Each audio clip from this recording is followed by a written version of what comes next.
Okay, that's great. Thank you for amending that. Yep. And what I'll probably do is wait for some more people to come in, and then I'll introduce myself and the team here. But yeah, guys, yeah, like Margot said before, if you want to get a little cup of tea, hey. No, I can see Akeem is taking a photo, so I was just doing a little pose, you know, I was just doing a little. I just copied you. I thought I'd do a little. Hey Rosa, how's it going? And yeah, if you want to take pictures and share segments of this conversation, yeah, feel free to tag us. We're on Instagram, The People Speak, Talkaoke, The People Tweak. We're also on Facebook as well. And we're really, I know you've got your own personal Instagram, and also I'm sure you'll tell us a little bit more about KQ Hub, but follow KQ Hub on Instagram. I'm sure you guys are on Twitter and Facebook as well. So feel free to tag us, and let's keep the conversation going afterwards. I know there's a few more people coming in as well. Welcome, Kikuta Foundation. Thank you for joining us. And yeah, if I pronounce anyone's names wrong, just correct me, no problem. I'm Elam. People get my name wrong all the time, so feel free to just jump in there and let me know how to pronounce your names correctly. So yeah, like I was saying before, feel free to amend your name so that we know exactly where you're signing in from, which city, which country, which organization perhaps. Yeah, feel free to just amend that, and you can, yeah, I think you can drop it in the chat as well. And I will just say very quickly, oh, hello Jacob, I just saw your message on the chat. Hi everyone, the music is a bit loud, can't hear. Jacob, give us a shout. Is it any better now? Are you happy with the, oh, hopefully this is better now. But if you, hello, nice to see your face. And if you don't have your camera on, maybe just pop it on for a little bit, just let us see your faces. And give us a little sound check. Can we hear Jacob? Hi. Hello. Hey. Where are you tuning in from? I'm from Nairobi, Kenya. Nairobi. Excellent. Oh, wow. Great. Lovely. Well, that's straight at the back. Got a round of applause. Exactly. Akeem, where are you tuning in from? I'm tuning in from East London in the UK. Oh. Hi, everybody. Hello. Any fans on the call? What about, who do you have? Nicola, where are you tuning in from? Oh, sorry, are you chewing? Are you swallowing? I literally have run in and I'm shoving food in my face. Oh, bless you. I'm from Bradford in West Yorkshire in the UK. Oh, wonderful. Perfect, welcome, welcome. It is wonderful. Thank you. Great. And Chandia, give us a sound check. And where are you tuning in from? I'll wait for you to unmute your sound. Here we go. Perfect. Yo, peace. Hey, where are you tuning in from? From Kampala, Uganda. How lucky. So lucky that you're tuning in from. Wow, we've got the mysterious yeah. From Uganda. That's a very lucky thing, Chandia. Lucky. Yeah. Great. Anyone else where are people from? Natasha, I've got a feeling that I know where you may be tuning in from. I'm not sure. Please just I'm in London and representing Rich Mix, or I'm part of the Rich Mix team. So yeah, it's really nice to be here and support Talkaoke and this conversation. So yeah. Wow, you go Mario Bros coin sound. So congratulations, Natasha. Thank you so much for joining us. And who else? Kaguta Foundation. Who do we have there? Is it the entire foundation that we've got here with us? A selected one or two people? Yeah. Let's hear you. I can see your microphone is unmuted. So Kaguta Foundation. She knows. Maybe they've stepped away from the computer to get that cup of tea or get that last they're not minute getting drink. the sound. Okay. Okay. Maybe it's worth. So I'm just gonna pick up that chat on the chat, and we've got a new person joining as well. Chidi, wonderful. Chidi's connecting. This is Chidi from Nigeria. Chidi's connecting. He's just connecting. Oh, great. That's good to hear. Hey, Chidi. Let us know where you're signing in from, Chidi. We've got people from all over Uganda, Kenya, London, Bradford. Yep. Bradford. Oh, no, never forget Bradford. So, yeah, right. So Hey, Kiguta. Yep. Okay, we're just going to get a little sound check from Kiguta Foundation. Hello, can you hear me okay?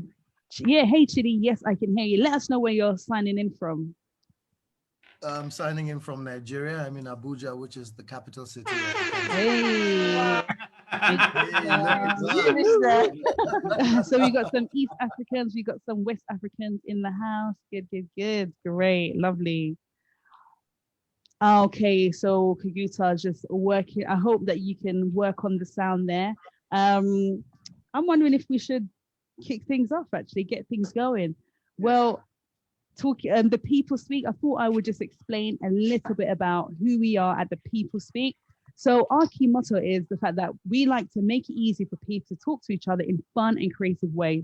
So we do that in many different ways. We have so many different kind of creative activities that we do here. But the one that's really been kind of at the forefront of the work that we do in the recent months is Talkaoke, this round table that we're sitting in. So usually we plonk this table in locations all over the world, actually.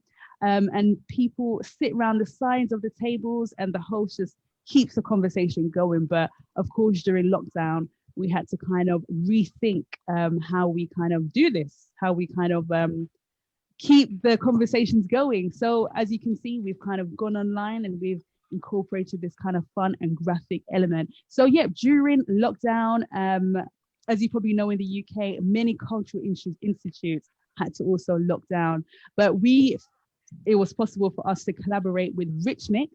So Rich Mix is a charity and cultural organization based in East London.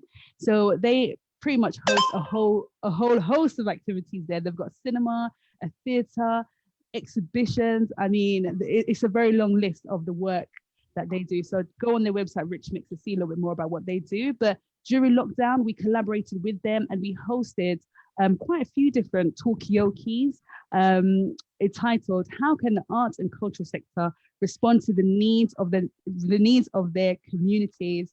And we invited quite a few different artists and cultural organizations down to kind of have a conversation about that.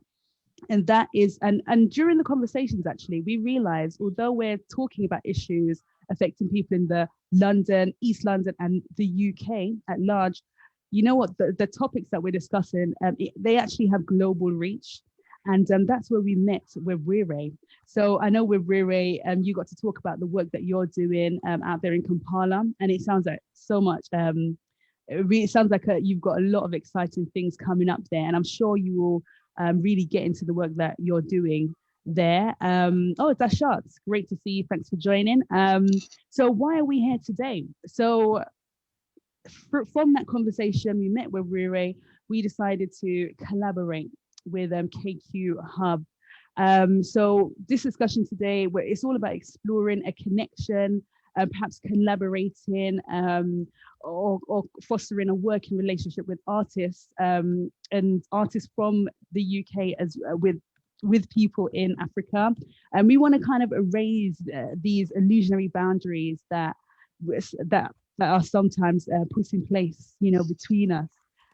So yeah, that is one of the reasons why we're here today. Hopefully we can really just kind of create some links between us here in the UK and people in Africa. So I don't think I actually introduced who I am. I'm Elam from the People Speak. Welcome. You go a round of applause. Thank you for this introduction, Elam, and thank you for everybody for joining as well. So I'm Margot. We've got Mike over there on another camera, whom you can't see, but he is definitely there. You can see him now and then. Oh no, you can see him now. And Rick was doing the visuals. But I'd like to get to Webweary and just give us a little intro to KQ Hub and what you guys are doing there. Right. Thank you very much, Margot, and thank you very much, Elam and the team at the People Speak to put together this. My name is Wabire. I'm the creative director and also culture producer at KQ Hub Africa. KQ Hub Africa is the cultural collective, but also a creative agency, and we work with artists and brands that are interested in exploring the future, the present, and the past of culture in East Africa and Africa at large. We're based in Kampala, Uganda, but our reach is across East Africa, part of our programming is having to foster dialogues and conversations with creators. And our objective is to create that network of creatives who do not just look at their own territories, but look beyond, So we're global per se, yeah.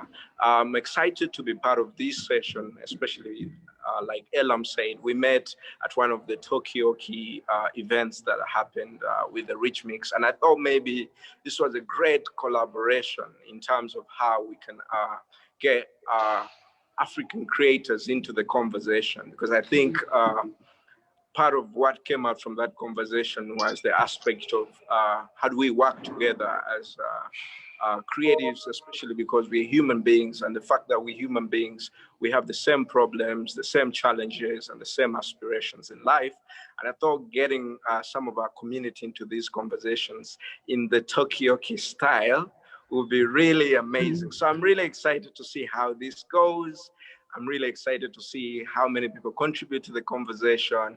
But above all, I think this is a very innovative way of having to spark conversations and dialogue. So that's the reason why I'm part of this. And that's the reason why I think through this kind of collaboration, we can push forward. Thank you. Oh, wow. Thank you. Yeah, thanks for that introduction. I'm just actually wondering, because I imagine that not many people will really be aware of the arts and cultural scene in Kampala. What does that look like, and how has that taken shape over the last 10 years? Has there been any major changes to the culture and art scene in Kampala? Yeah, I mean, there's a lot of innovation, there's a lot of creativity happening. And I think in Kampala, particularly where I'm based, many young creators are coming up and they're trying to innovate new ways of how to do things.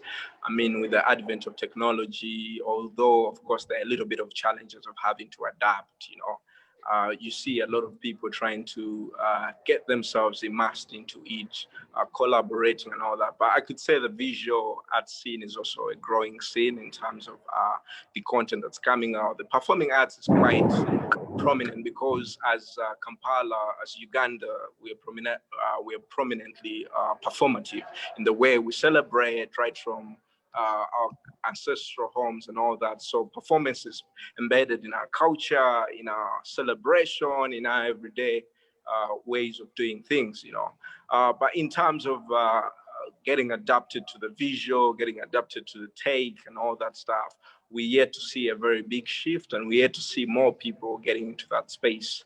Yeah, but I think the future is very bright in terms of how many people engage with the space. But I think through these kinds of conversations, we get to learn from other creative industries and what we can borrow, the takeaways and all that stuff. Yeah. Yeah. Wow. Well, I can definitely see, quite a few people in the chat there. I can see Kane, you work in fundraising for the arts in the UK. You support a lot of local venues. So yeah, feel free to drop some stuff in the chat as well. If you want to contribute to the conversation, you're welcome to put your hands up on the screen, or also in the usual kind of Zoom way, or you're just welcome to jump in the true Talkaoke style. Mikey, I can see you got your hand up there. Well, yeah, I just wanted to respond to something actually that you said, about, are these boundaries, are these borders illusory, or, are they real? In one sense, innovation knows no boundaries. But, when it comes to people moving backwards and forwards, let's say between the UK and Kampala, it's not as easy as it could be. I mean, obviously we've got the digital channels, which are easy, but I mean, could there be more collaboration? I guess is my question. Are the boundaries real, or are they illusory? That's a really good question, actually.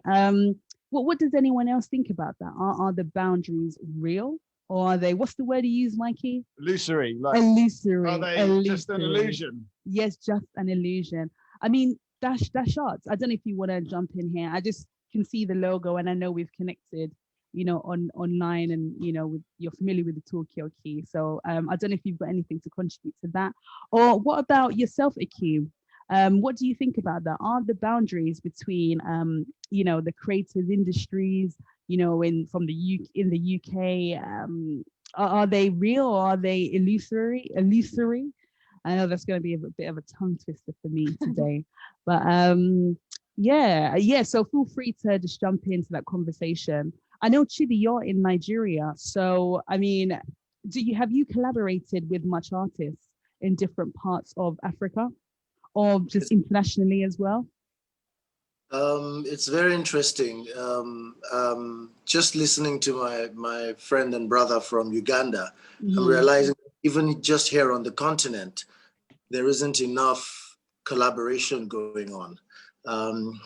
It would have been great to have met him 2 years ago, and to have been working on a number of things already by now.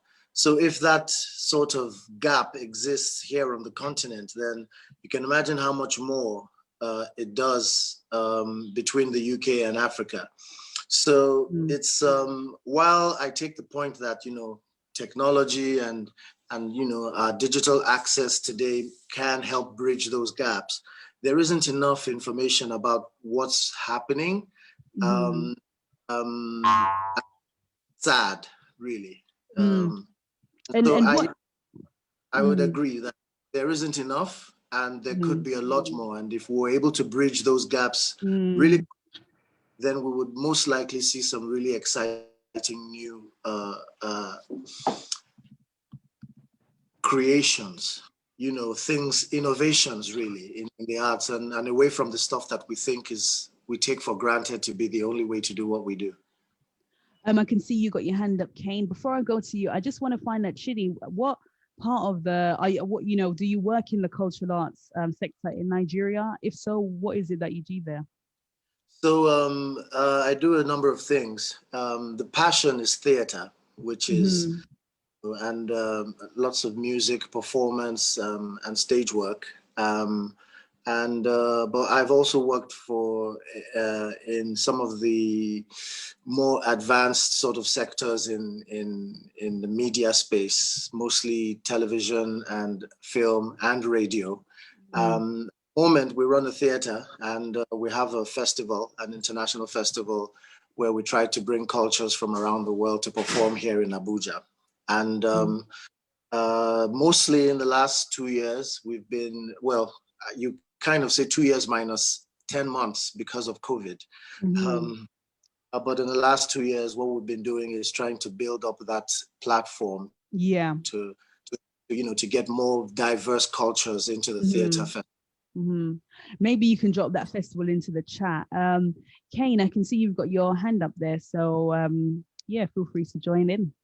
Yeah, I just wanted to draw on 2 points. I guess one is the kind of shadow of Brexit in the UK, and just the issue around the fact that we won't be eligible for the next few years at least until an agreement's reached for Creative Europe funding, which is often it can be a strong driver for international exchange between us, between the African subcontinent, as well as with Europe.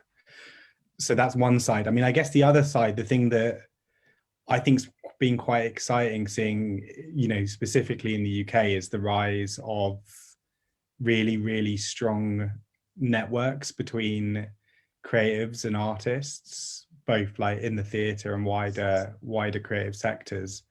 And I just sort of want to highlight that I think these sort of opportunities to meet and connect and network are really, really important in terms of opening up ideas for collaboration, and then that leading the way to funding through things like the British Council, the Arts Council. So you're saying platforms which encourage people to sort of collaborate and connect is you've seen kind of a rise in that over the last. I think that's because artists and creatives has often been really, really badly affected. It's freelance people that have been really badly affected by COVID. So I think those support networks have been vital in terms of the community helping each other out. But it's now, what does that mean in the future, and how can that be maybe sort of less country specific and global in focus? Yeah, it's really interesting what you're saying about, Brexit and the funding that we won't have access to for the next couple of years until a deal is created, and how that can have an impact on some of the collaborations that used to happen between the UK and countries in Africa. Mikey, I can see you got your hand up there. Yeah, well, I just wanted to just very quickly jump in here because, is it Chidi from Nigeria was saying, we've been hit by COVID, it's delayed us for 10 months. But the one thing about COVID is it's forced us to rethink. Like, we had the technology to have this conversation 2 years ago, but we didn't think about having it. It's only now that we're doing everything digitally that we're like, hey, we can just do a thing where we connect effectively, with the east and west of Africa and people in the UK. We could have done this 2 years ago, but we just didn't think. So our mindset has changed from COVID, and we are now connecting digitally and we're connecting internationally. I suppose in a way, would this discussion have even taken place if it hadn't been for COVID and people being, cultural arts institutes being forced to kind of adapt to rethink and adapt to kind of a new world in a way. I mean, I know Josephine, you're from Dash Art, so feel free to kind of jump in there. Or even Kaguta Foundation, maybe you can tell us a little bit about what you do there. What is that foundation? And how have you adapted to this kind of new worlds, Josephine, I can see you got your hand up. Hi, I'm so sorry also about earlier. I was getting distracted from a conversation locally, which I was being summoned and I couldn't speak, so apologies. And this is amazing.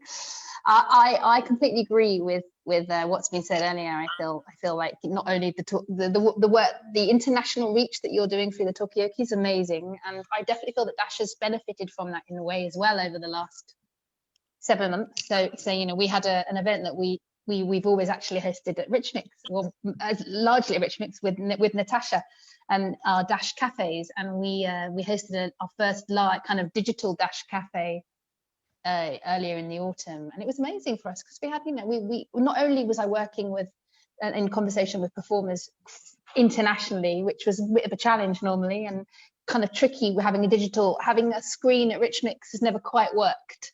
And I never felt quite like people in the room. Somehow everyone experiencing on Zoom meant I could be in conversation with people in Estonia, and that was fine. But also we had we reached 23 countries in over 300 screens across 23 countries, which was a completely new experience. So that's been amazing, and the podcasts are amazing. And so yes, we're adapting.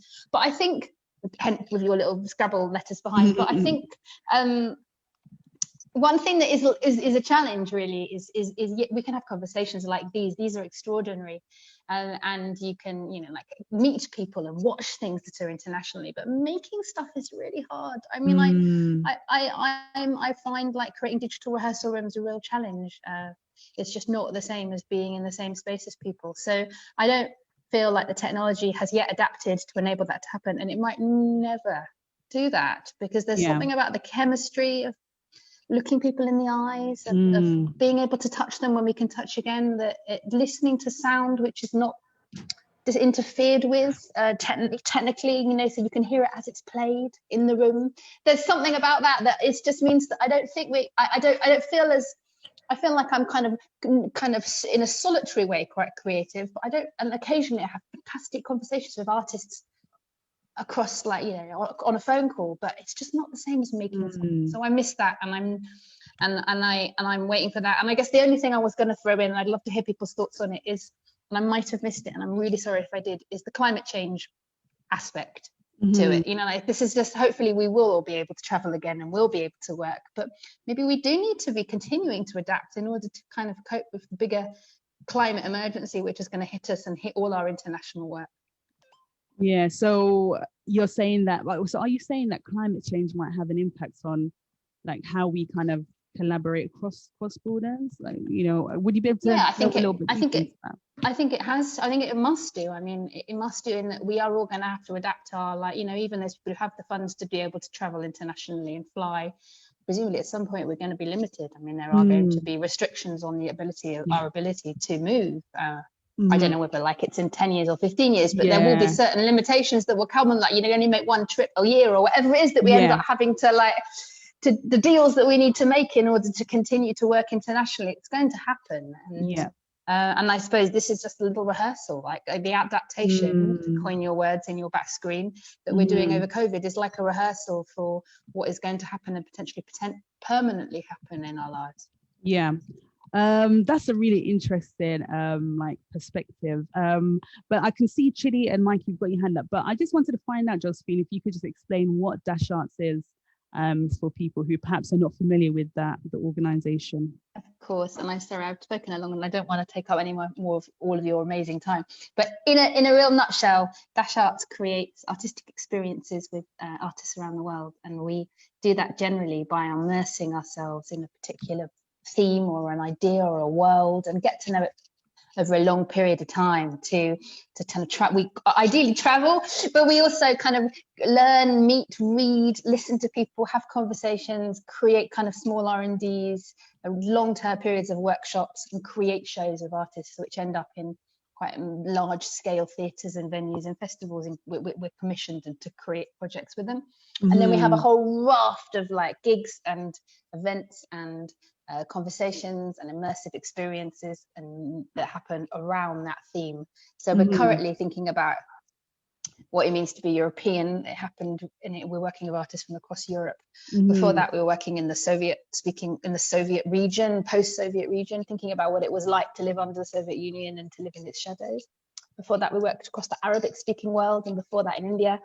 And I'm always curious about everything, but there is a long-term plan to do some work across the continent of Africa. So it's really great to meet you all and to make potential future connections. Yeah, great. Well, thank you for joining us, Josephine. I'm sure maybe other people have some questions for you as well as we continue the conversation. I'm just going to head to Chidi, actually. I can see you've had your hand up for a little while. So I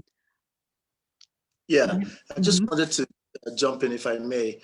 It's on the question of how collaborations can work in these times. And sadly, as we've pointed out, the technology isn't keeping, pace with the sort of innovations that's possible.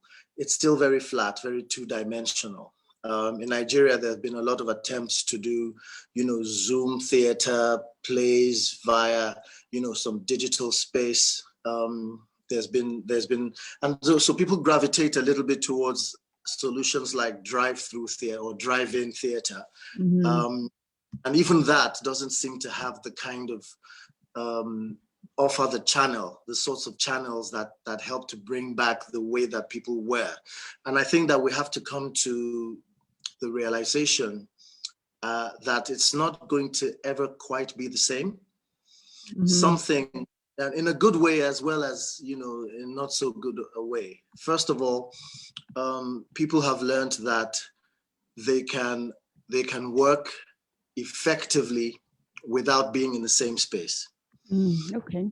Whereas the way that we think about the arts, especially the theater or other live performances, is that if we're not all in the same space, breathing the same air, as we say, then the experience is not germane. And so we've got to move a little bit, I think, from that way of thinking, where we think, in this more traditional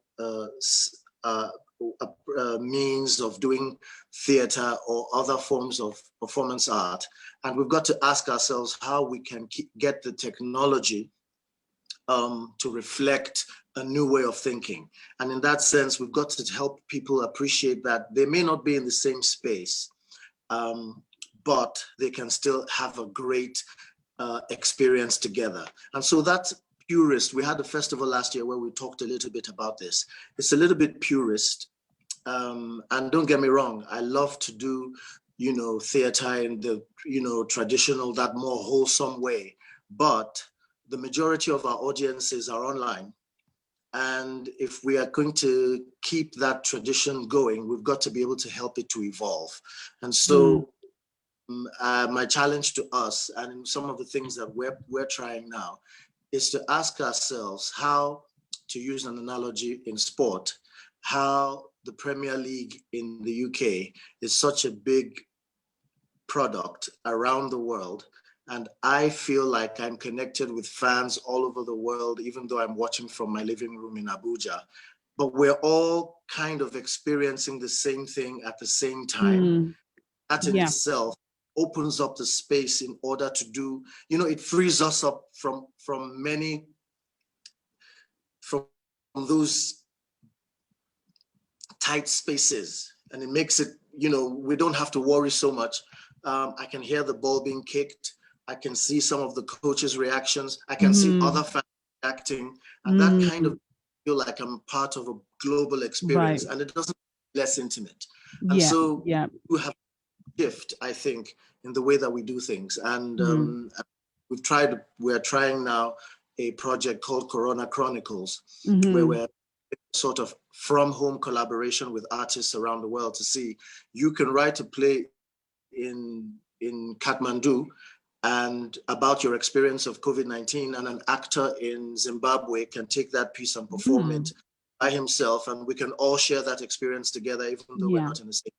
And I suppose it's a way to kind of learn from other people's experiences as well, you know, through acting, how, you know, somebody else is experiencing this time in another country. Mikey, I can see you got your hand up there. No, it just comes to a previous point where, you know, a few years ago, we took Talkaoke to a sustainable conferences, a conference on sustainable conferences. And then everyone kind of flew to meet, it was in Denmark. Everyone flew to Denmark from around the world to say how bad it was that everyone had flown around the world to go to Denmark. But, you know, there's something about, you know, that kind of thing about traveling is like, even those eco people are just so kind of keen to go out and explore. I mean, I would love to go to Kampala, to Abuja, to Bradford. And you don't get that same thing online of that, you know, the total feel of being in a new space. But I mean, what about what Chidi was just saying, how really and truly we're so used to experiencing, you know, football and really kind of being engaged in watching football through our television screens. So surely, you know, I don't know. I mean, what do you think about what he was saying about? Whenever I've been to various countries in Africa, they know more about what's going on in the Premier League than I do. But how much do I know about what's happening in the Nigerian League or even the African Cup of Nations? You know, we barely find out about it. So, okay, it's a global model, but it's a model that's centered in the UK. And it's very kind of, it's a one-way street in a way. So, you know, what's going on there? Margot and Jacob, I think you got your hand up there as well. So Margot, I will go to you, Jacob, and then I'll go to yourself, Dele. Just saying something at the screen. Oh, right, okay. No, I just wanted, go on, Wabir, do you want to jump in? I just wanted to bring in. I just wanted to say something. Yeah, absolutely. For some reason, I don't see where I can raise my hand. But anyway, I just wanted to jump in on the conversation around the illusionary boundaries. I think in terms of connecting, majority of the young creators on the continent really want to connect with creators in the UK. But I think when we're talking about this, we also have to be cognizant of the political facts that are already in place that do not allow for that kind of connectivity. I think more and more the world is becoming disconnected because of the political decisions people make, which are intended to protect certain people because they think, oh, we're giving our people welfare. But I think we have to also have that conversation and say, like, how do we allow everyone, instead of building walls, how do we build bridges to connect with everyone? You get the point? And having these kinds of conversations shows that actually people are thinking both on the continent, on the different continents, you know, and people are craving for that connection. And also the fact that some of these issues that are happening to us now do not just happen to people in the UK. They also happen to people in Africa, they happen to people in China and all that stuff. So understanding that there is a collective effort, a collective human effort to connect you know, to work together to make the world better. I like to call myself a global citizen. And I think that's why I'm very interested in having this kind of conversations and connections, because I think in as much as there are borders and boundaries that are already in place that prevent me to be in the UK, to be able to connect with Elam and Margot, to be able to do this event, I think as cultural leaders in this meeting or in this dialogue, we have to challenge the leaders that be, that, you know what, we need to find ways of how to bring in other people into the conversations of our culture. We need to connect as much. Not to say that it's not happening in the UK, but I'll give you an example. For instance, when I want to go to the UK and maybe I want to do something, you know, there's a lot of red tape processes and bureaucracy you have to go through. As a human being, I'm subjected to because of the perception that is already there, you know. So I think we also need to understand some of these issues and see how best we can navigate around them for us to create sort of like a world that is connected, you know, a world where we think everyone contributes to the sustainability of each other, you know, and look out for each other because we're humans. And I think that's also how the conversation should go, you know. What are some of the impediments, the political impediments in place, and how do we as artists challenge some of those things to be able to create a world that is connected? I mean, the digital world has allowed us to actually connect. I mean, right now I'm in Kampala, Uganda, and I'm talking to Elam, who's in the UK, and we're having a conversation, you know, but how about I physically get into that space and see how we can connect and create a better world for ourselves. Right. So you are talking about, you know, hopefully these conversations will lead to real life experiences.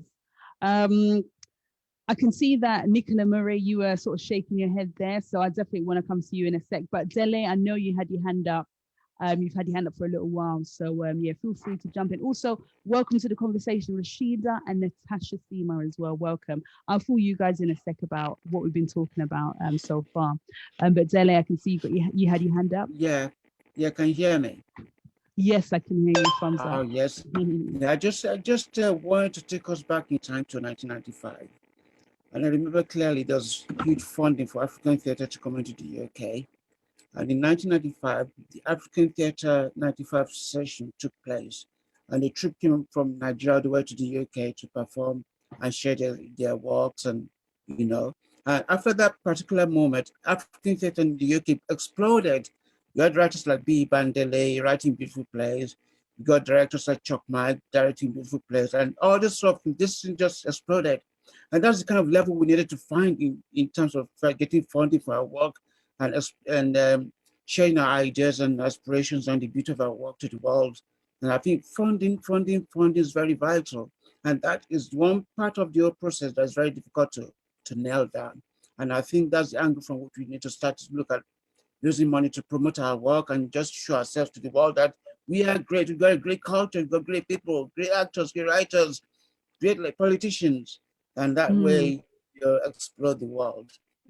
And also, well, thank you for that. Really interesting, giving us insight into what the scene was like in the 90s and how this cross-country collaboration, you know, it's already existed. You know, it was very successful in the 90s, but, you know, you're bringing up issues of funding there. Before I jump to the next person, Dele, are you able to remind us where you are signing in from, and also, you know, what you work in the cultural arts sector, or what do you do? Yeah, I'm signing in from London, East London. I'm a poet and a writer, and I work for the Akula Theatre as well. So, and I'm a mental health campaigner as well. A mental health campaigner, yeah. Yeah. Margot, I can see you got your hand up there. Yeah, I just wanted to, this is going really well, and I just wanted to kind of go back a little because Natasha's asked for Corona Chronicles link. I think, Chidi, you were the one who brought that in. I don't know if you guys can see the chat, but please share the link, and thank you so much earlier for sharing the details of the festival in Abuja as well. So that's really good. And I feel I've got a feeling, I don't know, it's just a feeling that Nicola may have something to say as well. Absolutely. And also I feel like Akima's got a few bits and pieces to kind of throw in there. So please do not be shy. This is the floor open for you. Nicola, you unmuted yourself, which makes me think you may want to say something. You're ready. Firstly, can I just say it's really lovely to be part of this. I think there's something that happens when the world's put in a state of fear, is that you get some people who reach out and some people who just hide and keep everything to themselves. And I just think it's really lovely that you've put something together for us to reach out. My fear with all the funding is that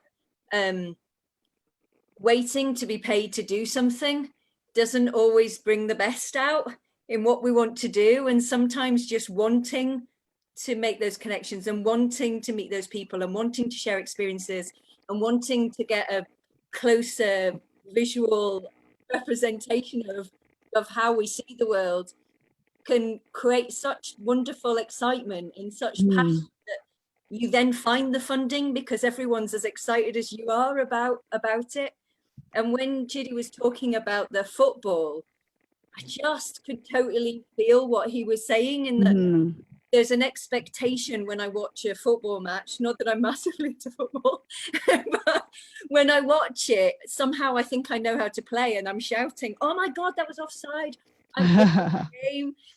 And I think with our technology of Zoom and the way that theatre's been, certainly I'm not a performer, I run a community arts business. So I'm about finding places and ways to make joy in people's lives. And I create lots of sculptural wearable pieces of work for dancers. Myself, that's what I do. But I think there's an expectation that digital performance particularly has to give you the same feeling.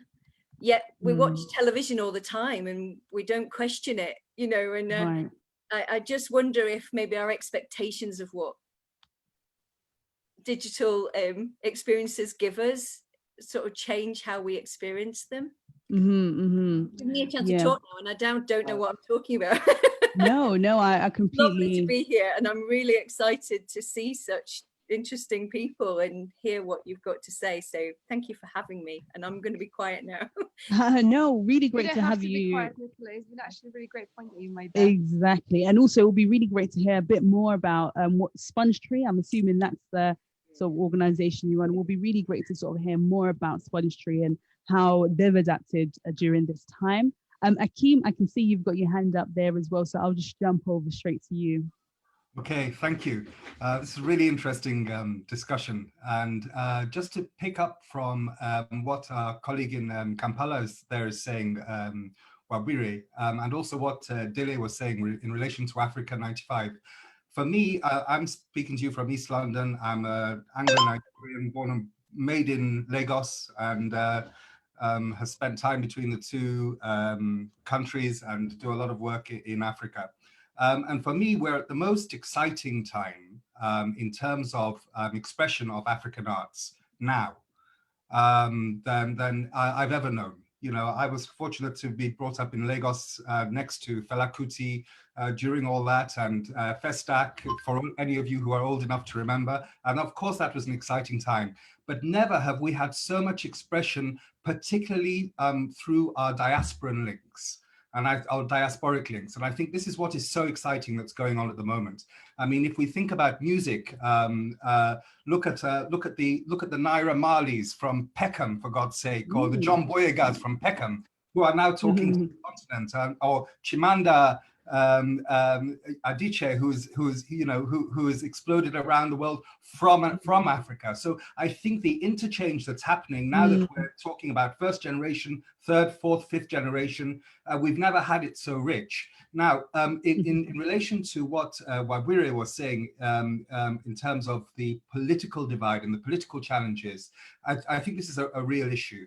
Because what that brings about is also an infrastructure divide, even within the continent, intra-African.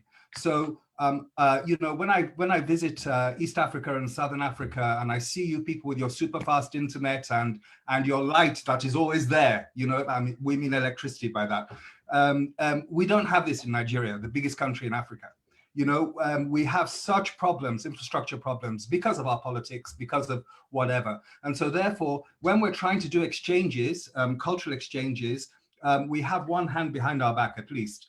Chidi, our colleague there in Abuja, I made a drama with him in the summer He was directing it in Abuja. I was producing from London during lockdown. And we had a great time doing it. But you see this no hair on my head.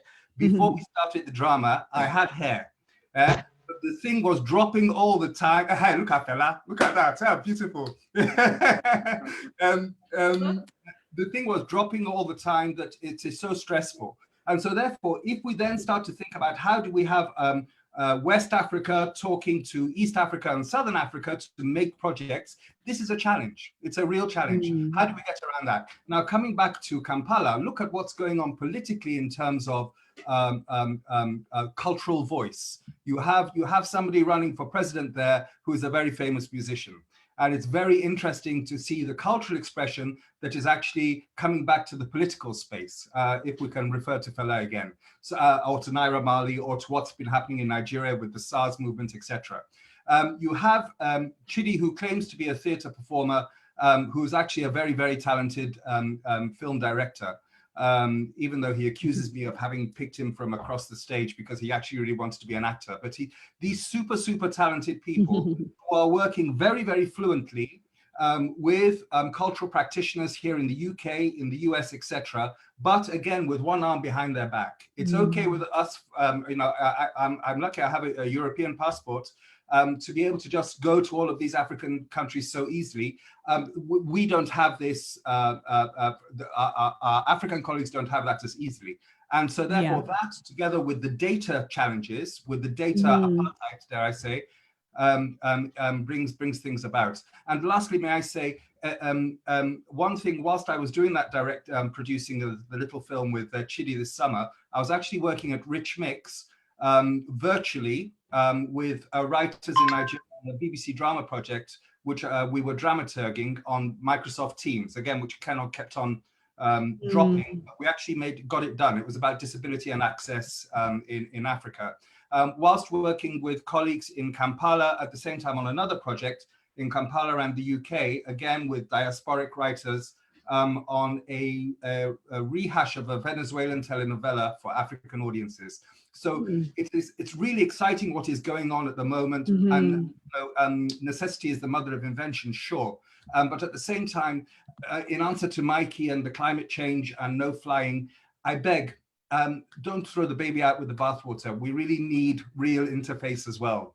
I mean, that on that point, it kind of goes back to what Josephine was saying about, yeah, sure, this online connections are really great. However, you know, that in real life sort of connectivity, I mean, it brings its own unique, you know, yeah, it just brings its own unique vibe, you know, own unique place for creativity.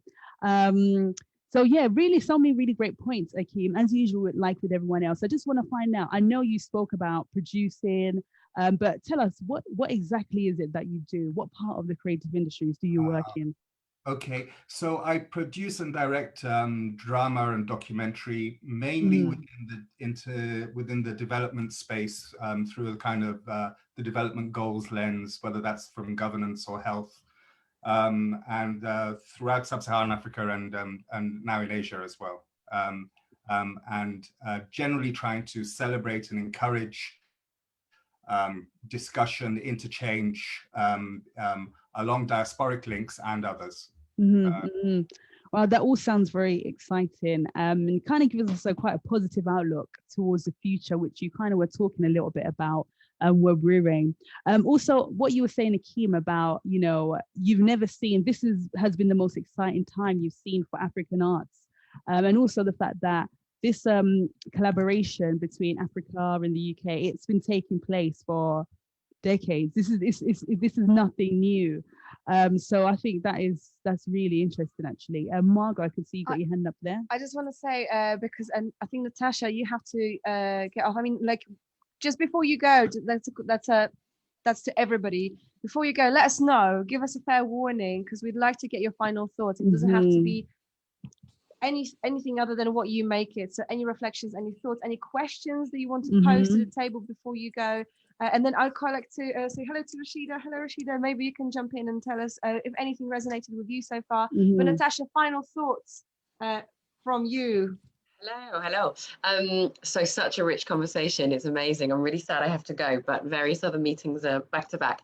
So my final thoughts are, I was really touched by Nicola's point that actually maybe our expectations of what the internet could do for the arts during this time are just not kind of wildly out of expectation. Like our expectations of the internet are, it must do pretty much everything. I'm going to find whatever I need on it. It will serve my purpose, basically. It's going to be super fast, it's going to be quick, and it's going to be to a high level of professionalism. But actually, maybe that's not, like, you don't need all of those things immediately in the making process of something.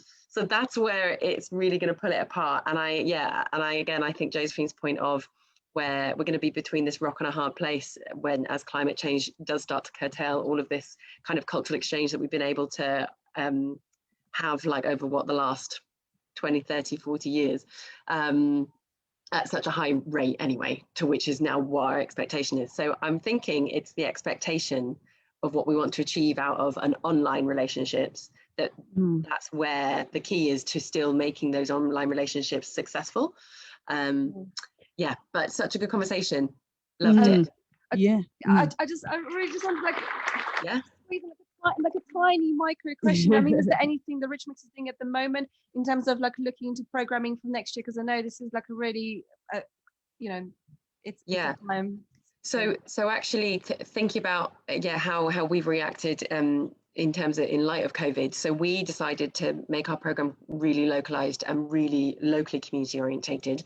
But we are very fortunate that in London, especially East London, it's very, very culturally diverse. So we can still have that cultural exchange to a certain level. So that's really fortunate because of our location. In terms of next year, in terms of international collaborations, those conversations are still very much open. But I think, again, it's all going to be a question on funding and kind of what position we're in towards the middle of the year and the tail end, and how those conversations with Brexit go. So yeah, it's an open book, and those conversations are still, we want them on the table. And it's about striving to find a way to make them work.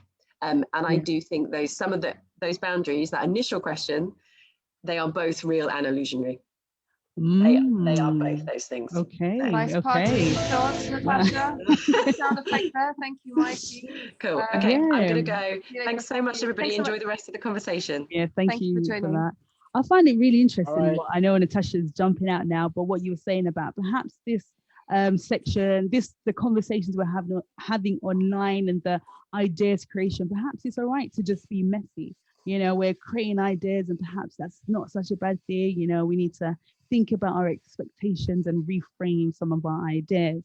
I know, Margaret, you were mentioning Rashida earlier, and Rashida, are you, what do you think about some of the I thought Natasha's thoughts there were really apt, that it's about how to even get over ourselves and our own preconceptions that we've had of what we are expecting from either face-to-face or digital. And I think we're going through this, it's just such a transition year that all of that is changing anyway. And I am interested in where we're going to be like next year. But I think we can never replace, I think, maybe there has also been this thing of more expectations than helpful from what we could expect from digital. But I think it's also reaffirmed the importance of face-to-face, particularly in terms of international collaborations and connections between artists, and what that first face-to-face can spark.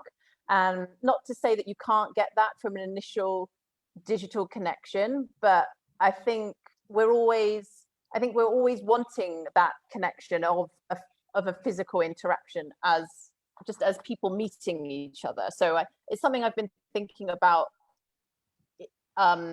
particularly at the beginning of projects and working with collaborators and creatives. Myself as a creative producer working on projects here in Kampala, and then thinking about brokering, which I do a lot in my role of making connections for creatives in different locations in the world.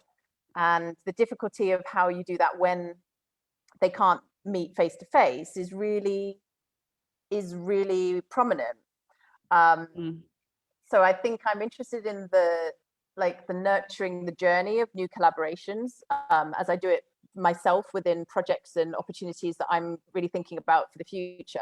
So yeah, But I think also there's something about going back to that simple idea. And I am also optimistic about new ways that simply in light of COVID, where we can't meet face to face anymore, or even where we can't meet face to face, where actually artists have found ways to like gather and do a listening party, for example, and simply listen to music and compare music in different continents. Some of them they do know each other, and some of them have collaborated with each other before. So it wasn't an initial, they didn't just meet for the first time, but I'm interested in going back to a simplicity of let's just meet and gather and not asking too much from digital innovations also. Yeah. Right.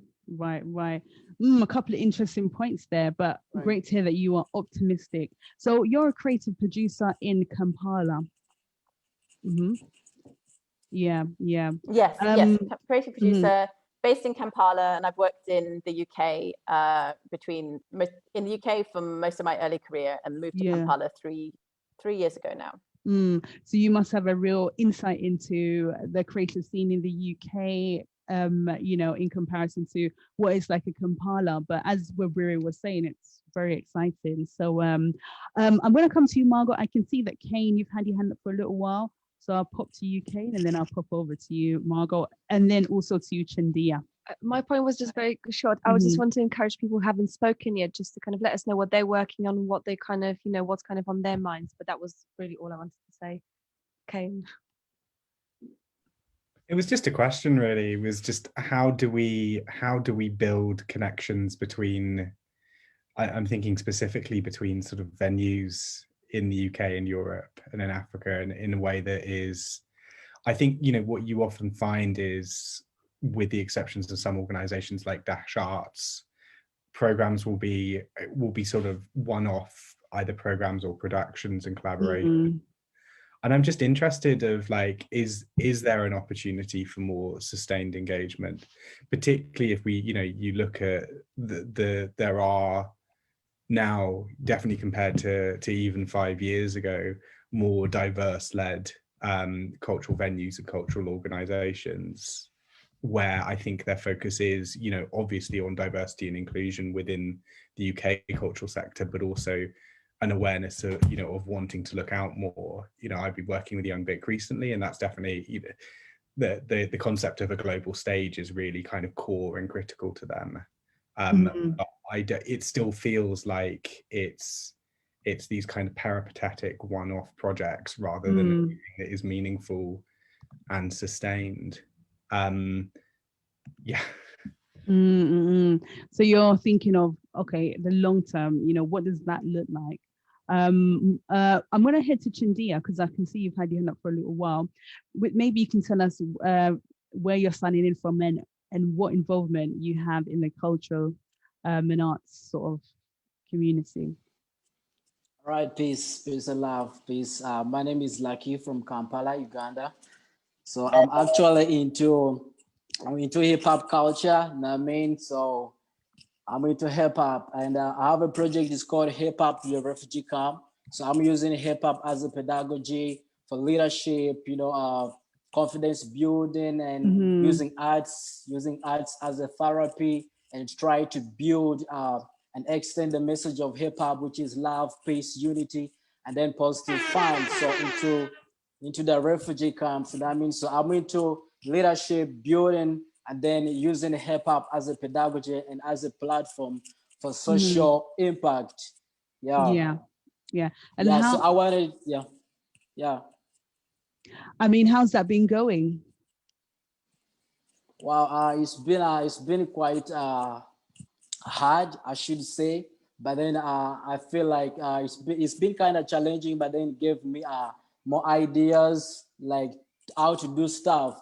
So we got like deep into what I wanted to share next, which is like, people are complaining and compromising of what is going on about the COVID and all that stuff, but personally, I feel like there is a reality to humanity that there is no limitation to what we can actually do, right? So I feel like creativity is infinite, like it's infinite. We create these diseases, right? these viruses, and then at the same time, the portion of us, humanity, comes in and brings a solution into that. So I feel like the reason as to why people are complaining is because they're used to their normal self. But then I feel like, creativity is expressed whenever there is something that is beyond to what we used to. So what we have right now and creating these ideas and creating the Zoom and all that stuff, that is still, those are all ideas that comes from out of humanity, when all these challenges that are beyond us come in, and then we just bring new ideas. So, these ideas are now realities to us, watching other people, bringing in ideas from different countries and these platforms. So it's now a reality, so we should not complain of that. Like, there's no limitation to what humanity can do. So so it's been quite tricky, like for every person, because we've been used to I've been used to go into the refugee camp, play around with young people, do beatboxing, do breakdance, spit knowledge and all that stuff. But then we disconnected in the physical, but then still, you have a Zoom, I've been able to create more ways, visually, to still connect with those people. So I feel like creativity is infinite, whatever happens, as long as human beings are still living, we're gonna create all these circumstances that are gonna be affecting us one way or the other.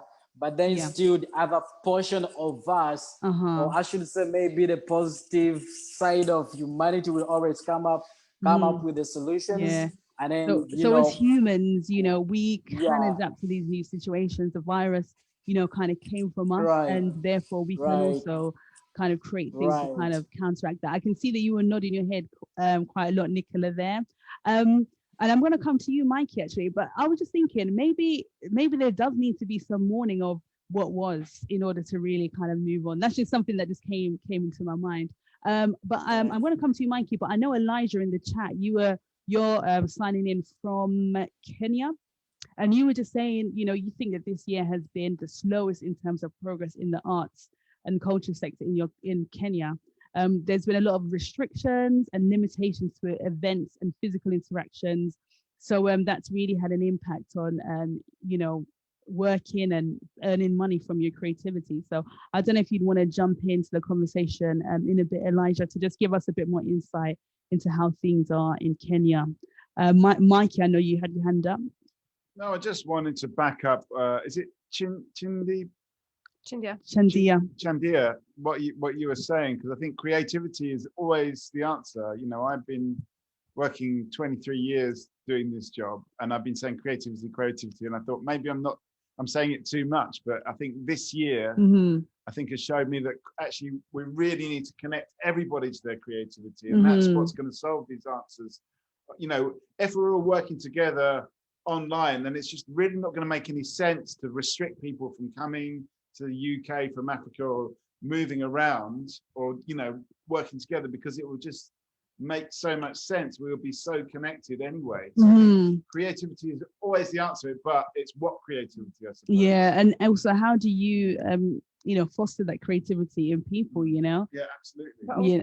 Sorry, I just want to jump in and just kind of, I think there's no question about how we can be better connected, but it's just what are those moments where we can connect? Is it just purely to do a project, or are there any kind of spaces, I mean, like this one here, where people can just just riff and just get the creative juices flowing? But Rashida, you made a point about funding in the chat, so maybe that is also a consideration, or are we just too obsessed with funding, which is one of the it's a bit like what you were saying earlier, Nicola, how or maybe it was somebody else, how we should just create because we just enjoy kind of. Oh, Nicola, I'll let you talk for yourself. I can see you had your hand up there, so I'll just wait for you to unmute yourself and join in. I do think I came on this call not necessarily because I wanted more work or wanted to create work in a collaborative way. I do think that if that happens, that would be just a wonderful thing. However, I just really feel like I need to be inspired and open my mind and reach out and see what's happening to other human beings everywhere. And I think if I can take just a moment or a little sentence or take just one element of what's happened today and take that out and be as excited about it as I felt when I heard it, then I gift that to someone else, and that might then create a collaboration in them. They may then reach out to somewhere else. And I think I sort of didn't come here expecting projects or funding or money, and I'm not suggesting anyone else did. It's just from a personal point of view.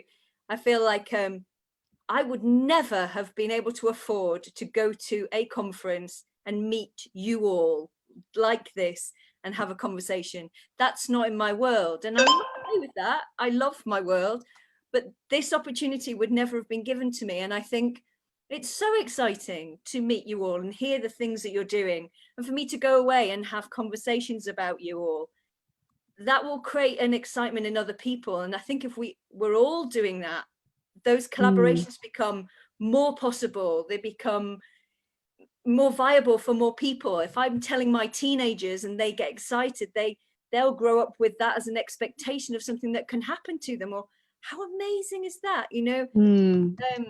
I think just the fact that you've created this space for me to speak to somebody the other side of the world is just a lovely thing. I grew up in Africa, and so to be able to talk to people, and even some hearing accents, I'm feeling very nostalgic, and it's a lovely thing. So I think, you know, that kind of joint humanity, and the fact that even for some people, and this saddens me to say it, but for some people, for me to actually say that there are practicing professional artists in Africa will be a shock to some people. And that frightens me. And so the fact that those conversations can be had, and we can start a discussion and nurture those little seeds that make it possible for one day maybe us all be in the same room. How wonderful. Yeah. Wow. I mean, just hearing you, I feel quite excited just hearing you just speak there. I wanted to ask actually, which African country did you grow up in? I grew in Zambia and Botswana. Okay, then Zambia, Botswana. All right. Yeah. Oh, that's so yeah, I mean, also really liked what you're saying about, you know, just the sharing of experiences alone can create, you know, excitement that you can kind of share with other creative people as well.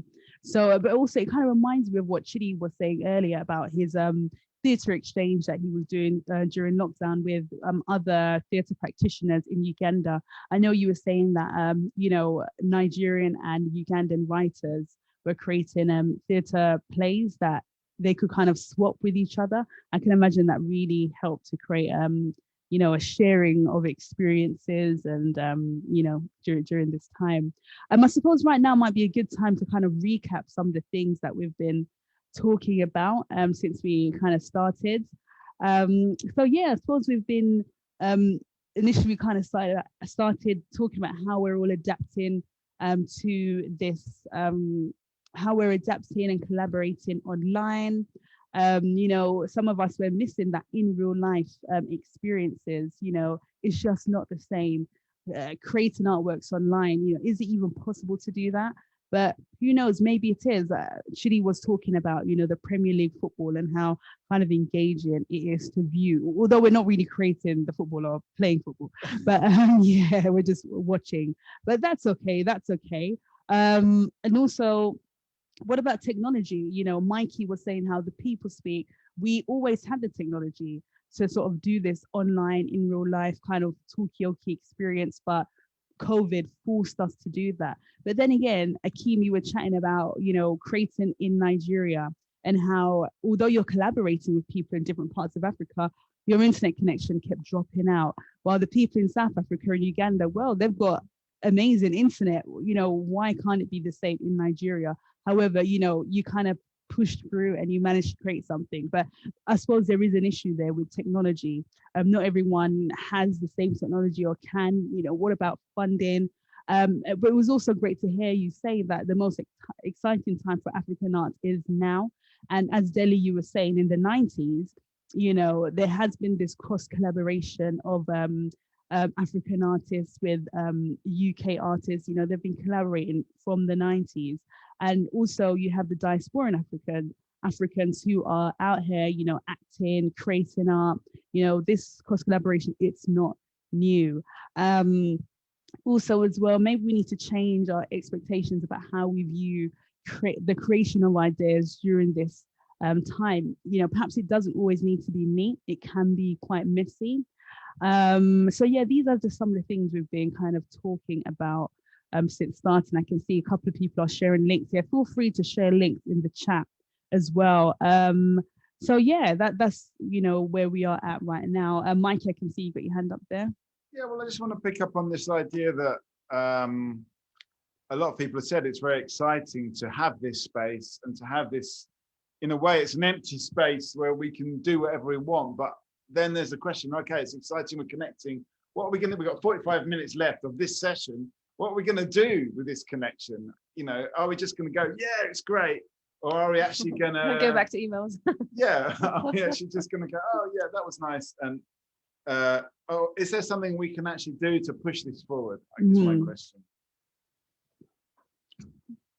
Yeah, and I will just say that we've got a comment from, again, Priska, I think this is how you say your name, but please correct me because I'm just not certain. But you're talking about on the chat about collaborations always being complementary platform to expressing creativity, which I think kind of nicely links to what you were saying earlier, Mikey. And yeah, and I think about the expectations. I think people maybe have different expectations before they come into spaces like this.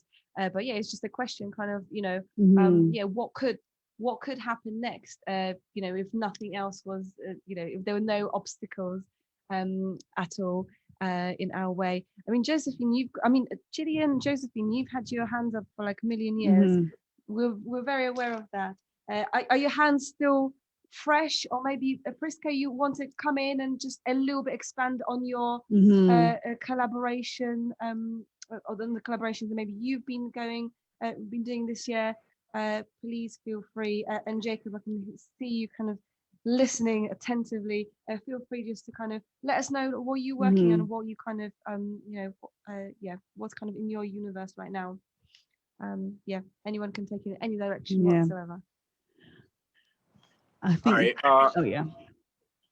Okay, so I think what we're talking about, what next? I think the idea that we've always had as a collaborative team together with the People Speak is that we've always had the knack to foster these kinds of spaces where conversations are happening.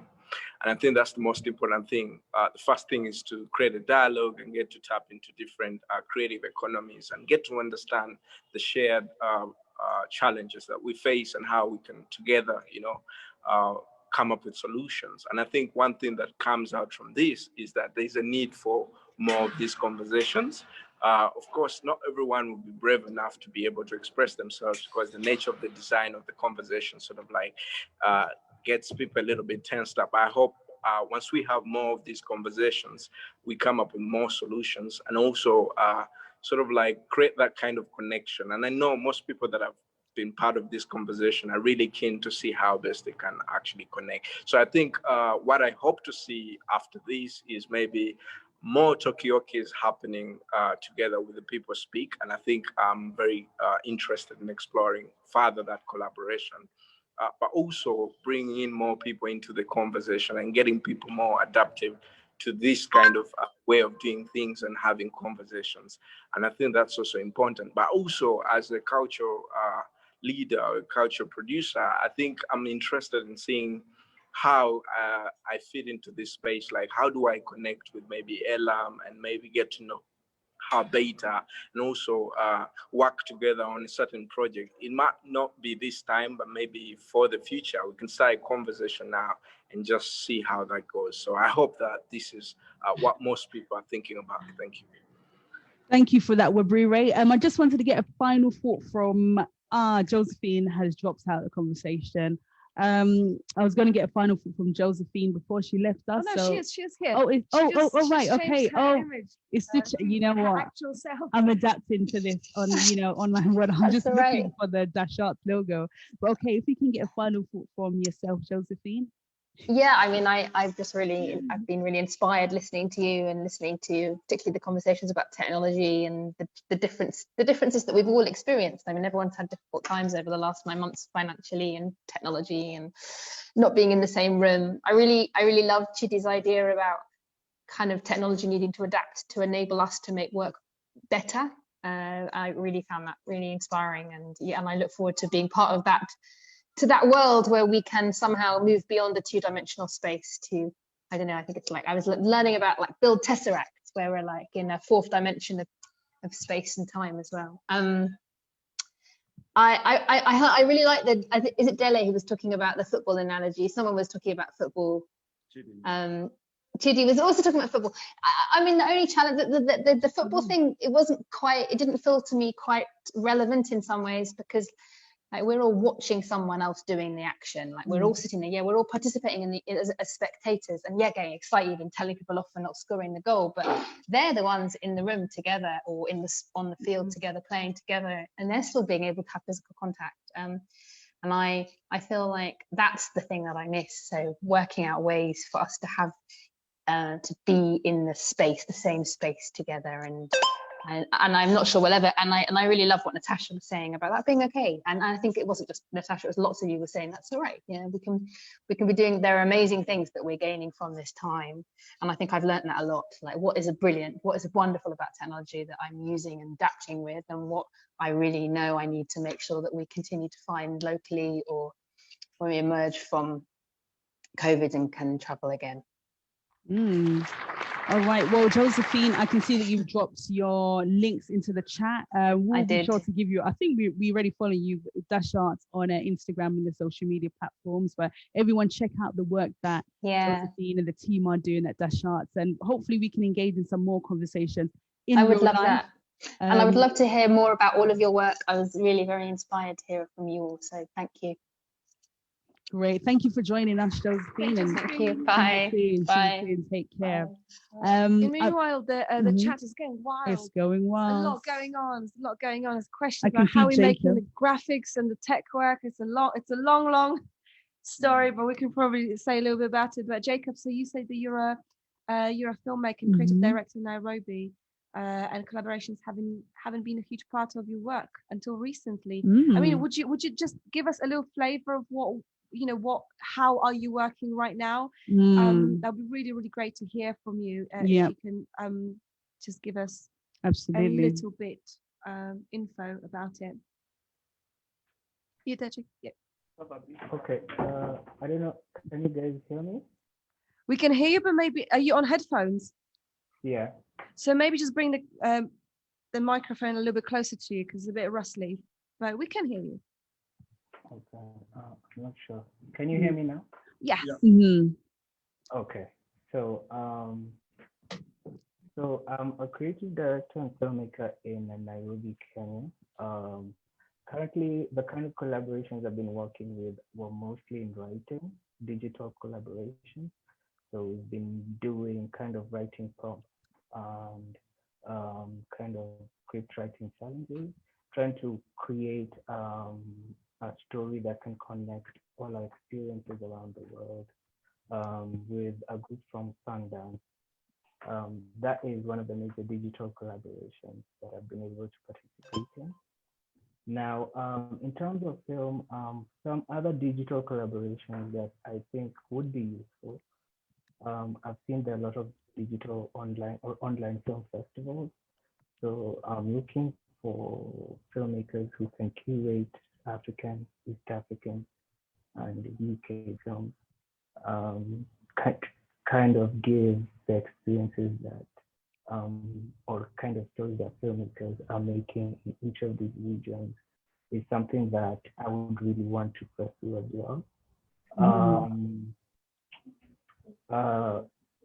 Even I've had discussions on funding and opportunities like that, but I feel like developing relationships with people or creators from be it Uganda or Tanzania or the UK is far much more important before you can actually embark on doing a project together, to look for funding together. So those are the kind of things I look for. I look for that connection so that we're able to understand each other, so that when an opportunity arises, we already have something that is working on the ground to be able to push each of our work further. So, that is kind of what, there was a recent opportunity, I think British Council had shared this, the COP26, and it really left me at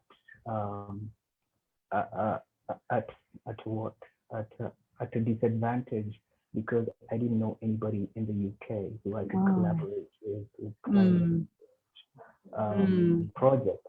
I'm passionate about climate change, but one of the requirements is the British Council requested a UK partner in the world. So I feel like if I had these relationships previously, because it was literally a week of creating a proposal. Once you have these relationships already, you're not campering around because you're already running with your ideas. I think that is what I'm always looking for. Even right now, if you're not able to meet physically, digital collaborations are still possible. Like I said, we've been trying to create a script that we're trying to produce from people we've never met physically ever, and we're trying to create this experience in a different way, and we hope we come out successful. Wow, okay. Wow. So you just mentioned a challenge that the British Council set about cross-country collaborations, producing them to respond to climate change. But also what you were saying there about writing a script with people you've never met before. I don't know, maybe Shidi, I know you were working on like a script writing thing during lockdown. So I don't know, maybe there could be some connections there as well. I don't know if Shidi can give you some insight into that kind of thing.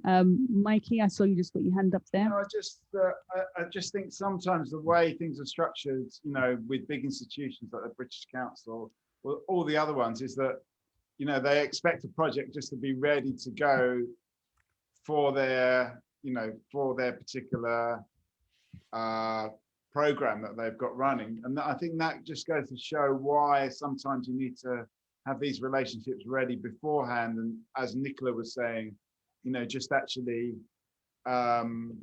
start doing things just for the creativity of it. And then it's in place, it's ready to go for when the opportunity comes, rather than trying to do it, you know, when I thought there's a deadline, let's go. when the deadline, which is inevitably what always happens. But actually it's those long-term relationships, and we've certainly found that because we do what we do, we're so lucky to have all these connections with so many different people doing different kinds of things, and it's a really, really kind of privileged position to be in, to be able to, you know, contact whoever we need to that we know can do a particular thing or can respond in the way that we want to move the project forward. I wanted to bring in Natasha to the conversation. I can see that you are also based in Uganda and you're a fashion designer and photographer. I know it's been quite challenging for you during this lockdown period. Are you able to kind of, I don't know if your sound is working, but are you able to jump into the chat and just talk a little bit more about your experiences and the work that you are hoping to sort of do? Hi, how are you? Hey, thank you for joining. Yes, thank you. Well, my name is Natasha, and I'm a creative from Uganda, and I'm doing trying to do a documentary, trying to highlight by queer refugee youth in Uganda, but it's been very difficult from having the actual like creatives that you want to shoot and get content from. They're scared of coming to Kampala due to the riots that have been happening with elections, and then at the same time they're scared of COVID, of catching COVID. So we have to move to the camps, and then when you're going to access the refugee camps, there's a lot of red tape. You have to go through a lot of bureaucracies. You have to go through the office of the prime minister, and then they'll deny you access to the to the refugee camp, so you can't even access some of the creatives that you want to work with. And at the same time, dealing with queer folk here is very difficult because homosexuality is criminalized in Uganda. So that also puts you know, like a gag on most of what we want to say. So it's been very, very difficult with the work we're trying to do here in Uganda. And we hope that this new way of working is going to change, because we really need to have actual physical collaborations and connections in one way or another, because that's more or less what we would want to do as a team. But at the moment it's just very difficult. Yes. Wow, so it definitely sounds like there's a lot of barriers in place to you creating this documentary and doing your creative work. I can see, Margot, I'll go to Margot and then I'll come to you, Mikey. Yeah, I mean, I know Kane is like dying to, oh no, you've got your hand up again, but so you can add. But I think what you were just saying, Natasha, I think just made me think back to what we were saying about the political barriers. There's the kind of the aspiration to be creative and just like, oh yeah, let's just everybody create something, but actually there's some very practical issues in place which make it very, very difficult, at least. So yeah, that's what I wanted to say. Just a reflection. But Kane, I think you wanted to jump in. It was just a small point. Like I think a little bit ago we were talking about what's next with it, like where does this conversation go? And I do think these networks are really valuable and important. And probably one thing that COVID has helped is meant that there is space to sort of have those conversations ahead of like some sort of big fund being announced, start to make those connections, so it is a bit easier when those opportunities come around. And I guess the other thing that's quite interesting is like where those networks are starting to emerge. I also think you are seeing funders taking interest in them as and for themselves. Like, you know, in the UK, there's definitely funders like Sherwood and Paul Hamlin Foundation have been part of those conversations. I've tried to sort of support artists through those networks about opportunities that have come about. So yeah, I do think that's one big thing that I would love to see come out of this. Yeah, wow. Thanks for that insight, Kane. Mikey, I can see you've got your hands up. No, I'm just really, it's fantastic to hear from Natasha and to hear what it's like on the ground in Kampala. But we had a lot in the UK about the legislation, the anti-LGBT legislation in Uganda. And there was a big, fairly big campaign here about it. But my question is, did that campaign in the UK and other countries have any effect on how people saw it or how the politicians saw it in Uganda, or did it have zero effect or zero impact? It's hard to know because we only hear from the UK side. That's true.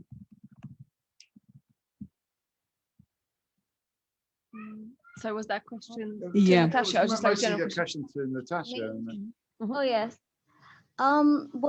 I think what happens here in Uganda is most of the campaigns that happen abroad, I should say, like in on the other continents that is not Africa, they do not really affect what is going on here. It will be ignored and it will not be discussed in the news. It will possibly be discussed in some of our communities, but there's no real impact when it comes to lifting the law against homosexuality and trying to be more inclusive in every aspect of, be it the government and be it society, be it in homes, be it in churches. You know, when it comes to homosexuality in Uganda, it's really a hard one. It's something that is not really discussed. It's more shunned. So it's very difficult. Even just today, there was ICASA was supposed to be held in Uganda next year, but due to all the anti-homosexual, you know, like rallies that we have here, it has been pulled out, and it's going to be held in Kenya. So there's a lot going on when it comes to homosexuality, in that it comes right from the core of the families and in schools and in churches and in every aspect of society. You are looked at as basically as you're a shame to your families, you're a shame to society. So even personally, I don't even come out to say I'm a queer fashion designer or what. I have to know exactly what space I'm holding and if they're okay with my sexuality for me to actually speak. So I don't necessarily come out with the first thing that, hi, I'm this. No, not necessarily. So you have to be we have to be very careful who we associate with, what organizations we work with. Organizations know our work. Like, I cannot come out and go to the camps and say I'm documenting queer, queer stories, or so I have to say it's minority stories from minority youth. I have to change the wording of almost everything I use, whether in spoken or in written. So it's very, very difficult over here. It's such a different atmosphere compared to some of the countries I've been in. So even the language that you use to describe the work that you use, you have to be quite careful about the language that you use to, promote the projects that you're working on. Well, I can imagine that is very restrictive. And I can also imagine maybe some people will remember what it may have been like even in the UK when it comes to, the LGBTQ community and producing works as well. So yeah, thank you for sharing that insight. I know earlier we were kind of discussing a bit about climate change and how that may impact some of the work that we do. And also, and Margot brought up a point earlier about the internet. Is the internet contributing to climate change? Where we are using the internet more, there is a higher demand to internet service. Is that having an impact on climate change? Mikey, I can see you got your hand up there. No, I just wanted to add to that, going back to my previous point, I think that we could be using forums like this to actually, address some of these real political issues, rather, it's great to sort of, and it is a fantastic opportunity to be able to talk to people and connect to people, but also, we really need to understand these political barriers that are actually both in the UK and in Uganda and in probably all the other countries where people are connecting from, that there are political barriers that are actually that actually we could be talking about right now and work out how to solve these things. But I've got a question though. Like, does art need to be political? Can these two things like exist separately? It's a question to anyone really, but isn't the point of the artist to have that kind of safe place to express yourself, without a political agenda, or is it just inseparable? Yeah, that's a interesting question. I just want to welcome Mel Madiba to the chat. Thank you for joining us. Let us know where you're tuning in from. So wow, we've spoken about such a wealth of topics here today. But listening, I'm gonna see if anyone has a response to what Margot was just sort of saying. Can art not be political? Thanks, Mel. I can see you're from South Africa. We were talking about how great the internet connection is in South Africa earlier and the impact that has on creativity, especially during this pandemic time. So who knows, perhaps you can share some of the work that you've been doing during the last couple of weeks. But what do you think?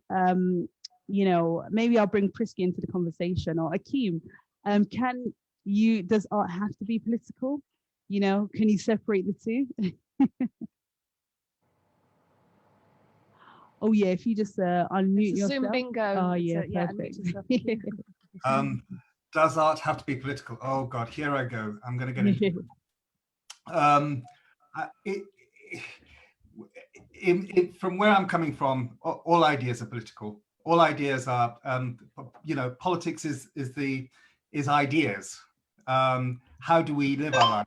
What are we proposing? What are we opposing? And that is the political space. Now, that's small p, It doesn't have to be big P, but I'm very much in that that space. I have people who have a visceral response to that, which is, oh God, there you go again with your bloody politics. But I'm in this because I'm wanting to debate ideas and to test ideas and to flirt with ideas and to learn other people's ideas, feel ideas, and then to regurgitate them. And I think that's, for me, that's the process of being. But I know that many people will disagree with me. And just on the issue of what Natasha was talking about with so-called sensitive topics, it is important that we all remember that Africa is polyphonic. It is many views. Some from a Western or Occidental perspective, we would think were progressive, and others we would think were regressive. Again, for me, having a space, this space, other spaces in which we discuss views and celebrate that we are not all of the same view, and that Africa is not all in the same place either in terms of so-called progress and regress. I think is really important. You know, just on the minority sexuality stuff that Natasha was talking about, you know, in certain countries in Southern Africa, there have been huge changes recently in the last few years in terms of so-called acceptance, again, in legislation versus reality. Then in my country, Nigeria, that is completely the opposite, what some might say. Again, having that discussion and not being corralled into thinking one particular way, I think is the role of the arts. Hey. And also, what about yourself, Dele? Do you have any thoughts on that? I saw you kind of nodding your head quite a bit there. Sorry, it's just a bit strange because art has to include politics, because our leaders are who want to shape our lives. And through art, we can discover what our social lives are going to be and what we want it to be, compared to what the politicians wanted us to be or do. Like, yeah, it's quite a sensitive one, that one, you know, because to remove both is like, I don't know how to describe it, something very heavy going on. But connecting with both is probably what we need to work at. And how can we influence our lives through our politics and our art? How can art justify and explain what our lives need to be like and what we want to do in lives, you know? So just me rambling, it's a very sensitive one. I'm just gonna end on that note here. Politics is crap, but art is beautiful, you know? Yeah. And through beautiful art, you can discuss politics, you know, so that's it. And as Akeem said, politics could be with a capital P or a lowercase p, you know. Chandia, I can see that you have a lot to say on this topic. So you're talking about, you know, hip hop stance is all about love, peace, unity, and safely having fun. Yeah, can you expand on the points you've made in the chat? Oh, okay. A bit, please. So, well, I'm talking from the hip hop perspective. You know, I'm into hip hop culture, and it's, you know, it's about it's a culture art forms. You know, where we have the elements: breaking, emceeing, DJing, beatboxing, graffiti. That's all. You know, that's all the elements of hip hop, and it's arts. So, you know, I would say like it's inevitable like to exclude politics into arts. You know, because, you know, we are like art. We believe in hip hop that art is the expression, is the expression towards operation. So we are like most of the artists, everyone who is into art, most of us do social work, but we cannot deny that we are, you know, whether we want to be in politics or not, we are always affected by what the political world is doing. So as artists, we express ourselves accordingly. So I wrote that in the chat, that our music, our art, our knowledge, our experience are, they occur, they are inspired by what we go through every day. So when you go into like hip hop culture, at the hip hop culture started in the 1973s in the Bronx, where like the Black people were discriminated, they were not given chances like to raise their voices, they were isolated, there was racism and all that stuff. So hip hop became as a force, that's how hip hop started. It became as a force, that uplifted these Black African American and then the Black Latinos and other, races that were discriminated and oppressed by the system. So that's where hip hop comes from and shares the message of, power to the people. It all comes from there, building your communities and representing the hood where you come from and representing your people. So meaning that the system that we're into is not for our advantage. So as artists, we come right away. So we cannot deny politics into us. Actually, we're trying to tell people that this is what is happening in my community. In my community, there is maybe there is conflict. Maybe there are political prisoners. Like if you're a dancer, you're going to express what is happening in your community. If you rap, you're going to come out with the music that is of what is happening in your community, in your government. So that's personally, I believe that's all politics. We cannot escape that. We might want to say that I'm not political, I'm not this and this, but we're gonna be affected by this. And at the end of the day, as human beings, we're gonna come up and create a piece and rap and do graffiti art and do all that stuff. Like you were saying, it's going back to the core of hip hop. It really stems from a political kind of place, and I wanted to bring Mel Madiba into the conversation to see if there was something you wanted to kind of contribute. It would be really interesting to get a perspective from South Africa about how things have been for you, if you're a creative practitioner or or somebody, a washer. I can't think of the word now. It'll be really interesting to get that perspective. Mel Madiba, if you're still there. Yep. Hi, everyone. I'm still here. Hi, everybody. So I am a pyrography artist, and so I draw with a soldering iron. And I agree with what everybody else is saying. I think that everything is political. And it's hard to remove politics from anything really, because even my hair is political. The way we wear our hair is political. So I definitely agree with what everybody has been saying, and I don't have any much more to add from that. But maybe you can drop the link to your work in the chat as well, so we can see what you're getting up to there in South Africa. Mikey? Sure.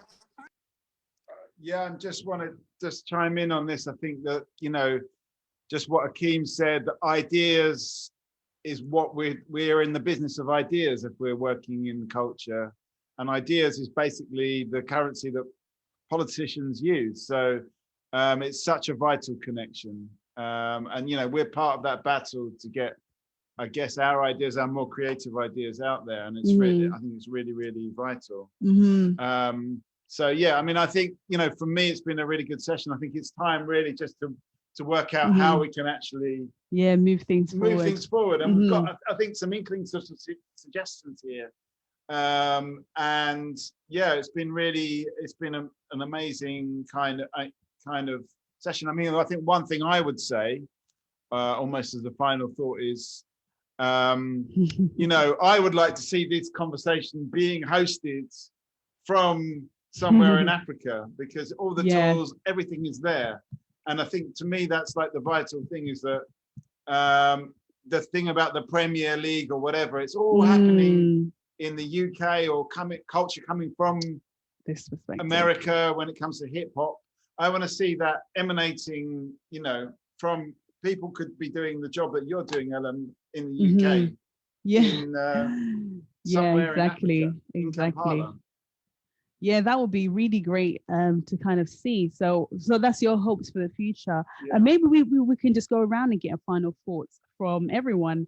I'm going to jump to Webwire actually. Let us know, like, you know, what does the future look like to you?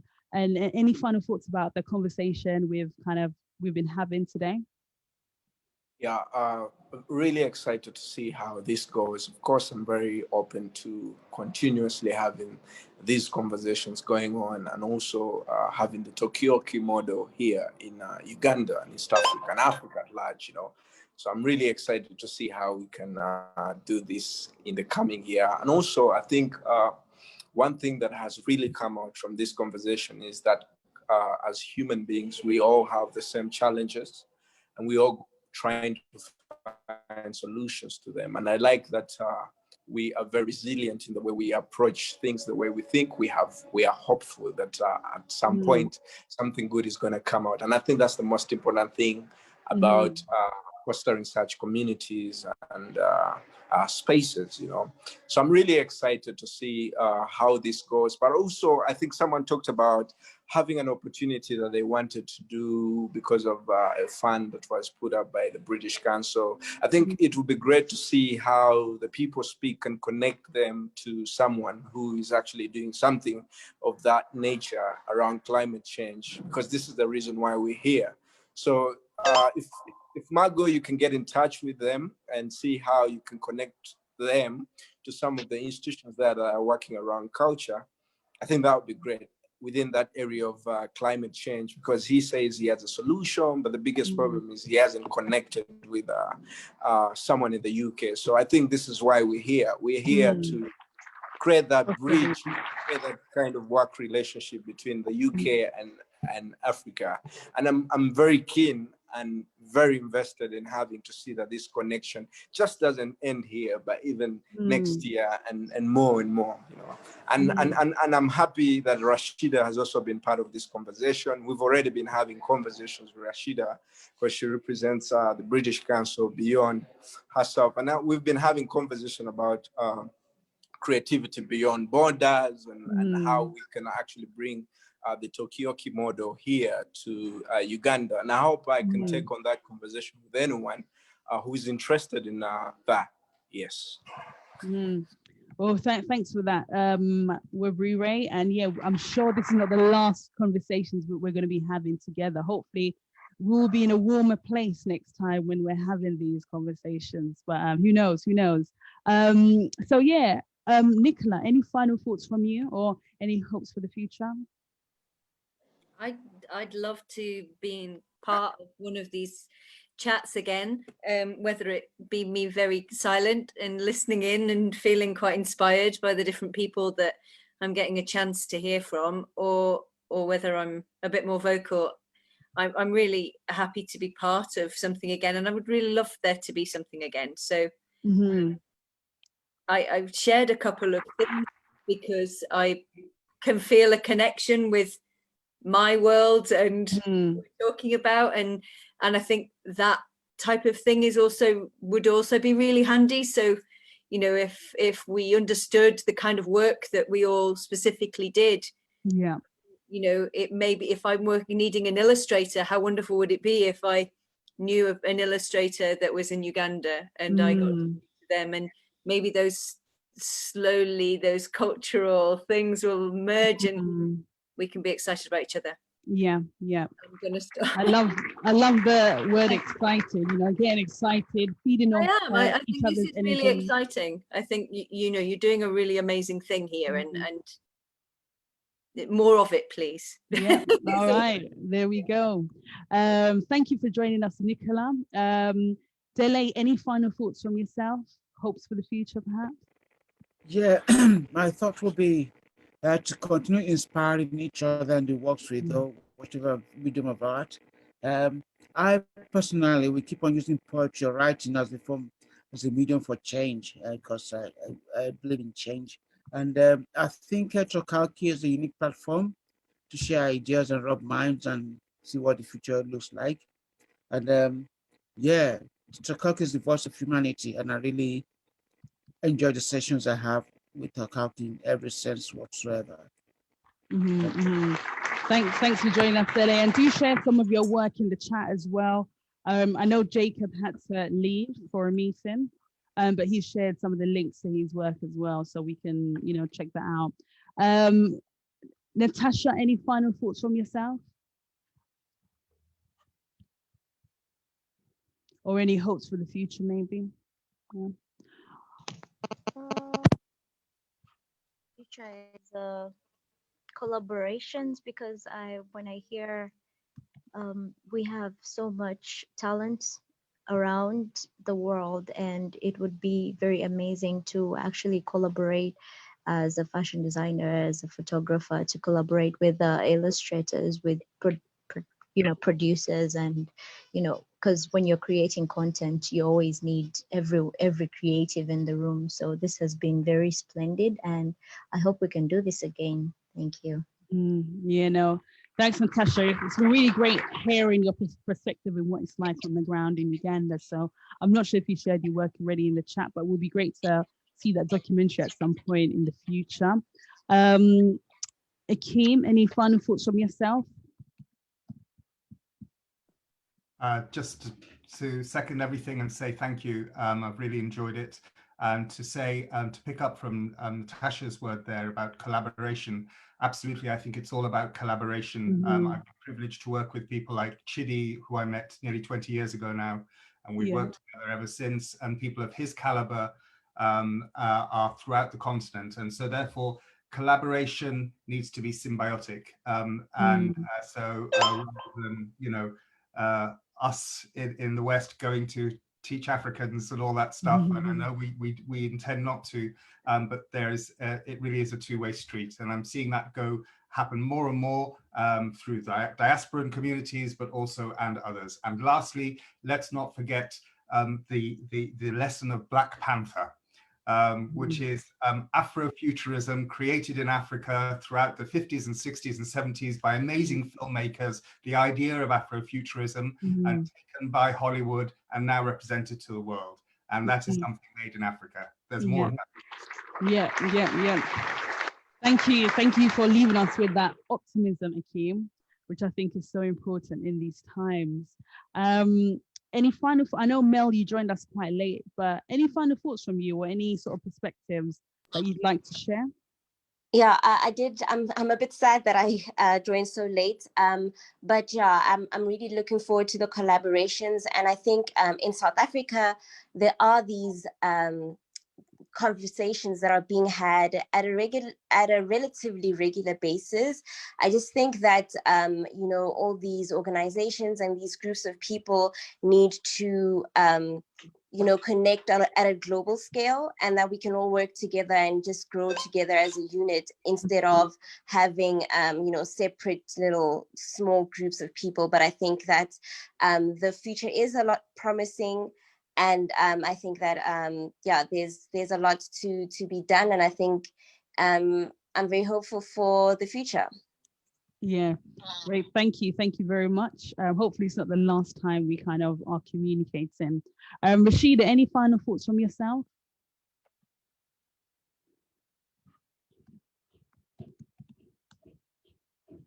Oh, sorry, I was typing it. But yeah, I like the idea of the baton. I was like, let me type.